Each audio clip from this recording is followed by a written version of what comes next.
but I want to talk about the individual performances that stuck out to you guys. If there was anything for those first 2 games where you're like, this is good and this is not. And I'm going to start with one. Okay. I'm going to start with Easton Cowan. And I thought it's, again, 1 game, but the passes aren't crisp, and I'll grant you everything that you want to say, but Mm-hmm. I didn't see a player who stood out enough to be considered for this NHL roster yet. Now, is it all down to game? No, I know that. Is it down to practice? Yes. But I don't see now with this roster the way it's even constructed, and I would have a few weeks ago before Robertson signed said, this guy's got a good shot. I need Easton Cowan if he's going to make this team to blow the doors off, and I didn't see that last night. Yeah, it's like anything. Specialists are great, but if you really need to get in the door at any workplace, including the NHL, you need to be able to do everything, right? And they didn't put him in a position to succeed. Like, they didn't set him up with a cushy job on, Matthews or Tavares or Nylander's wing. But no, they're intentionally seemingly making it hard. Good. Like, you need to be able to do it all. Like, this is kind of it's not just Easton Cowan, like Nick Robertson. We sort of go, yeah, it'd be good if he was here on the second line or here on the third line. Okay, what about on the fourth line? No, that's a waste of time. Right. Like, we all seem to agree across the board. Like, he wouldn't be an effective fourth liner. Right. He'd be better off either in the press box or in the AHL. Mm-hmm. There's no reason to do that, right? So Easton Cowan, I imagine he'll get a better opportunity than the one he got. He'll play with some better players, and he's gonna look better. Mm-hmm. But like, by the numbers, I think Kevin Papetti posted some of the possession numbers. That whole line wasn't good. Right. Quillen took a penalty. Cowan, the possession was like 11% or something like that. And I think Nikita Grabenkin was sub 20% too. And that's after having like a really good camp and a good first game. So that whole line had a tough night. I mean, you could tell they weren't going to win game 2 just by Ottawa dictated everything. Mm-hmm. And there was no line that was able to sort of overtake that. But, that game was designed that way. I guess the more concerning part is, hey, why the hell did the Leafs regular stick?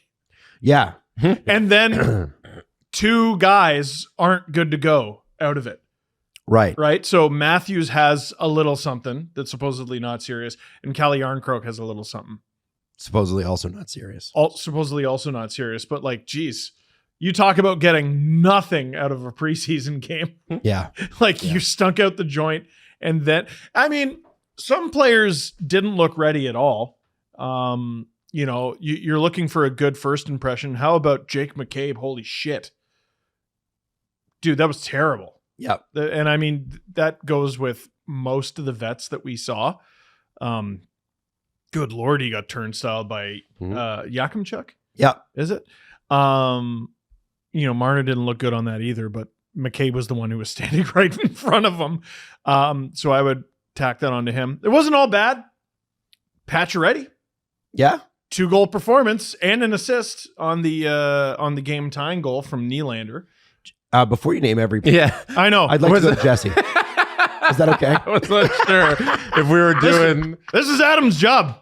Adam's job is to. No, if you want to just keep going. No. It's if you don't stop me. No, Jesse. I'll keep going. I want to know what Jesse thought. Does anybody stand out? Does anybody let you down? From last night, if I'm allowed, is that okay? Yeah. From last night, I thought it was fun to see Pontus Holmberg fight.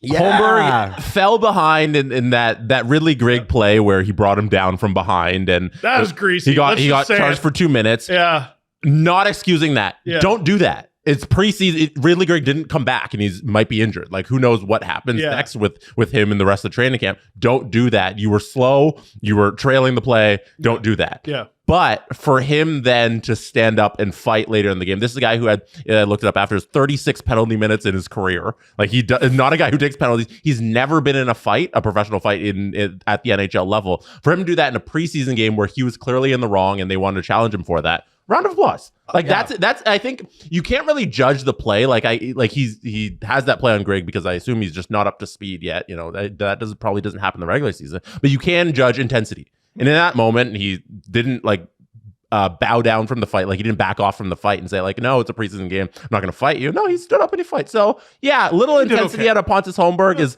a takeaway I can take from a meaningless preseason game. And to Jesse's point, I don't think the Leafs hated it because today he's skating on a line with Pacioretty and Tavares. Hey, that's great. There you go. I think Holmberg has a place in this lineup. Yeah, I agree. Yeah, I agree. I'm wondering, Jesse, it's so interesting you bring his name up because I'm thinking, like, man, okay, maybe they use him up on the wing like they're going to do in practice today or whatever. But I look at David Kampf and I go, listen, guy's valuable. Guy does good stuff. He was good. Look at what, sometimes it's a business, it's a money game. Mm-hmm. Tell me what David Kampf that's so much better than what Holmberg can do. If somebody wanted Kampf on waivers for free, would you be upset? No. But I like him. You know, it doesn't mean I don't like him. Right. Just before the show, we were talking about, like, for whatever reason, I don't know when it started, but it's like just spread like wildfire. Leafs Nation super down on Calle Yarncroke, and they want him the hell out. And I think it's that. I think it's just the cap hit. However, Kampf is such a specialist, and Yarncroke is not. He's a utility guy who you can have do kind of everything, a little bit like Kerfoot. In that regard, and some people are going to roll their eyes. He doesn't make 3.5. Yeah, 2.1. I see Holmberg more easily replacing what Yarncroke can do than what Kampf can do. Just because, like, right now they got him skating on the right. He can play the left. He can play the middle. If you're looking for places in the lineup where you're like, all right, let's nickel and dime and save a few bucks here. If someone wants Yarncroke and you have Holmberg fulfill his duties, I think that's something he could do. Right. Now, the idea, I think ideally the Leafs keep them all because depth is good. And there's how many games? So many. There's a lot of games. There's 82 games. So you're going to need more bodies. Like, I'm not saying like punt. I don't get the Yarncroke hate because I think you have to amend your expectations. I saw some tweets today. People, he never scores in the playoffs. I'm like, man, have you watched Calle Yarncroke, what he does? That's not what he was brought in to do. Have you seen the pre-Calle Yarncroke Leafs? Yeah, exactly. How about that? He is a guy who can kind of do a little bit of everything, but he also plays good defense. And we don't have wingers that do that. And any of them, him and Marner, what? And guys get hurt, and he had a brief stint in the top 6. I think he was on Matthews and Marner's wing, and he's scoring like every night. Yeah. It was weird. Yeah. So I think the Calle Yarncroke thing, I don't quite understand.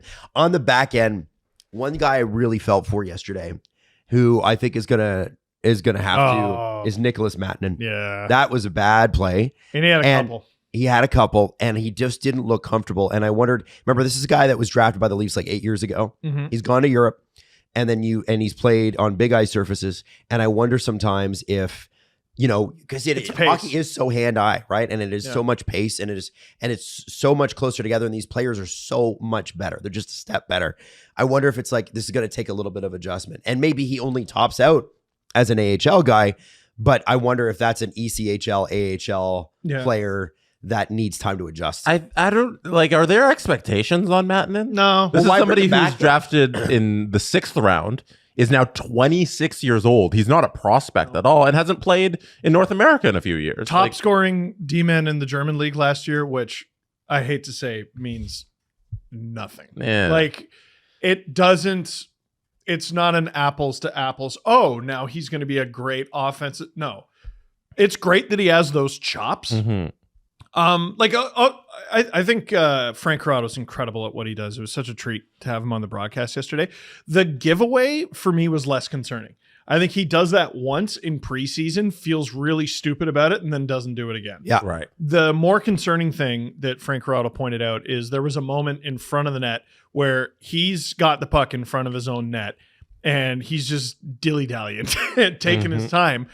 And the Sens converge because, that's where you go. It's not Chell where you kind of just kill time, when you're in front of your net. I didn't understand that. He was standing there. So, that to me seemed like a bad tendency that seemed more repeatable. Mm-hmm. Hey, don't throw a random grenade cross slot in front of your goalie when the game's tied in the third. Yeah. Oh, okay. To be fair to him, that's been the standard for the Leafs, though. Yeah, he's just, you know what? You know, I hate to bring up. He's been watching footage. I hate to I'm bring going up to the fit in Montreal great. series, but we had 2 of those. Oh, Dermott and Galchenyuk. Galchenyuk. Yeah. Just kill me. Yeah. But yeah, the game is slower over in Europe. Like, it's not NHL quality game, and I think the AHL is probably the second best league in the world, and he wasn't playing there either. So I don't understand if any Leafs fan out there has expectations that this guy's going to make the team or be impactful on the D. They have so much D depth that I don't think Matanen really has a place outside of the Marlies. I would agree. It might be like Cincinnati. Philippe Myers is ahead of him. Might be the Yeah. Cyclones, right? Like, is Even there. if Yeah. you look at the Marlies D depth, it's actually really good. Mhm.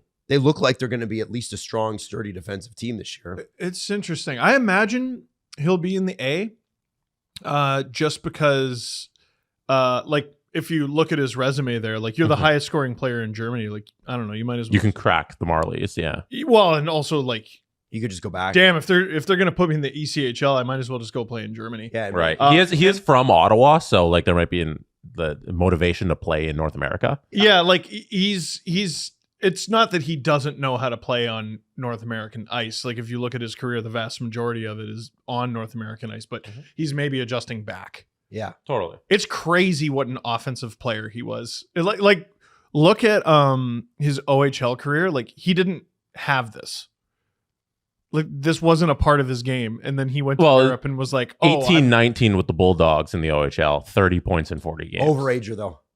yeah. Yeah. No, I'm just saying, like, it's there. Like, It's he's good. developing some skills, right? And But then he goes the he went to- VSVEC in Austria, 42 points in 46 games. This dude has been through the friggin' wilderness. Like, Yeah, played for the Laval Rocket a little after his stint at University of Ottawa.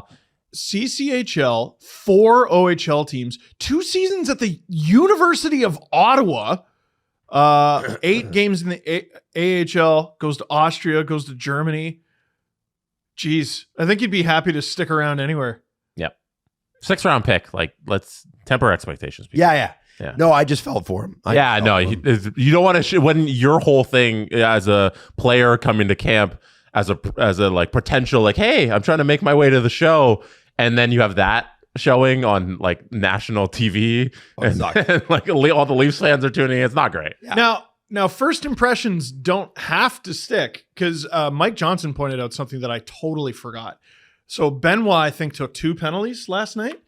And this was fun on the broadcast. He pointed out in Benoit's first game, preseason game last year, he took 3. Yeah. So they're like, we got to recreate the circumstances for him. Yeah. Maybe he'll have a great season again. Yeah. And we were all looking at him after that game and going, oh, he's not close. Mm-hmm. He's not even close. And then he plays, like, I don't know, a couple weeks. I think there was a Sens tweeter that said or somebody else said it's less good brother on brother violence.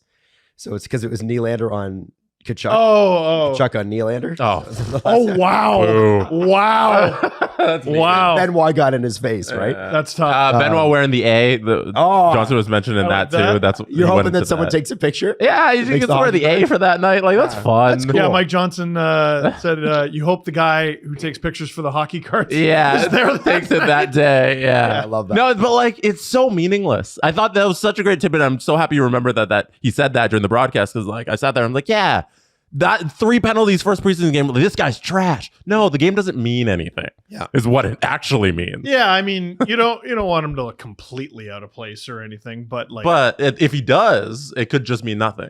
Final preseason game, if he does it, I'll be like, okay, that's more concerning. But like, this is glorified shinny. It's practice. This is it's an angrier scrimmage. Mm-hmm. And they're cutting down preseason games.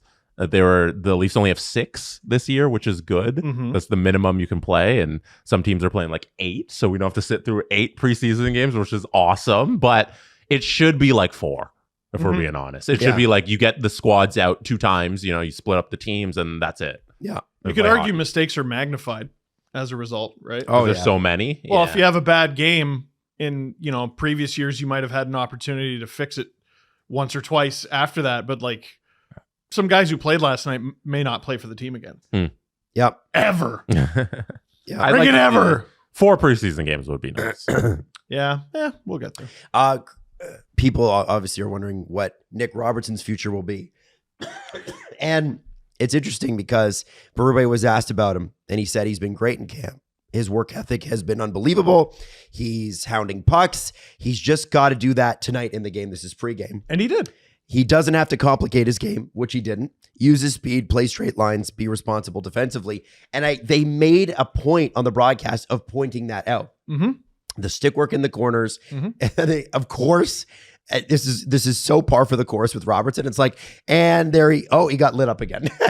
He did get wrecked. Poor guy, but he's always back up again. Like snaps right back to his feet. He's always right back up. And again, they're rewarding him today in the skate. Yes, Matthews and Yarncroke are out, but it's he's on a line on the right wing once again with Nylander and McMahon.